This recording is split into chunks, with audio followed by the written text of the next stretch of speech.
पहली प्रार्थना। उठने के बाद आपको किस मुद्रा में आना है? कौन सी मुद्रा में? प्रणाम मुद्रा। कौन सी मुद्रा है ये? प्रणाम मुद्रा है, नमस्कार मुद्रा। इसमें आने के बाद आपको ओम भूदेव्यो नमः, यानी भूमि को हमने क्या बनाया? देव। देव। देव का मतलब क्या होता है? देने वाला। देव का मतलब आपको हमेशा वो देता है, वो देवता है। जो कुछ ना कुछ आपको दे रहा है वो क्या है? देवता। तो इसीलिए हमने क्या कहा? भूमि क्या देता है आपको? हमेशा वैभव देता है। अगर आपको वैभवशाली बनना है, सोने चांदी जवाहरात या दुनिया का कोई भी वैभव चाहिए, तो आप सबसे पहले भूमि को प्रणाम करना सीखो।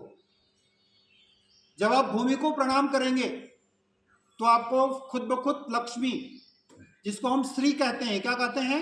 श्री। श्री का मतलब क्या होता है? लक्ष्मी। आपके जीवन में उनका पदार्पण होगा। तो उसकी प्रार्थना हमने बताए, समुद्र वसने देवी। वसने का मतलब निवास स्थान। समुद्र वसने देवी, यानी लक्ष्मी का निवास स्थान कहाँ पे था?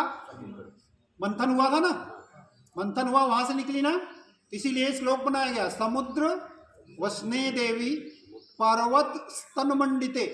पर्वत के समान भव्य स्तन को धारण करने वाली, पर्वत स्तन मंडिते, विष्णु पत्नी, पालनकर्ता जिसको हम कहते हैं विष्णु, ठीक है? विष्णु पत्नी नमस्तुभ्यम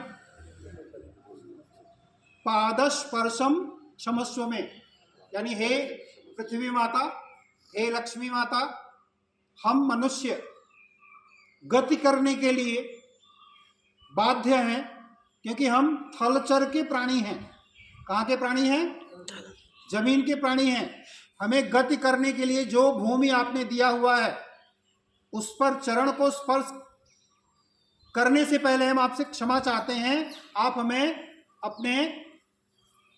हमारे जीवन में अपना आशीर्वचन दीजिए, ताकि हम अपनी गति को टिल डेथ तक, मरने तक गतिमान बना सकें। ऐसी अपेक्षा करते हुए इस प्रार्थना को आप करिए, और फिर पैर नीचे रखिए। सैया से पैर कहाँ पे रखना है? नीचे, स्मरण करते हुए। समझ में आया? चलिए आगे चलते हैं, आगे की प्रक्रिया करते हैं।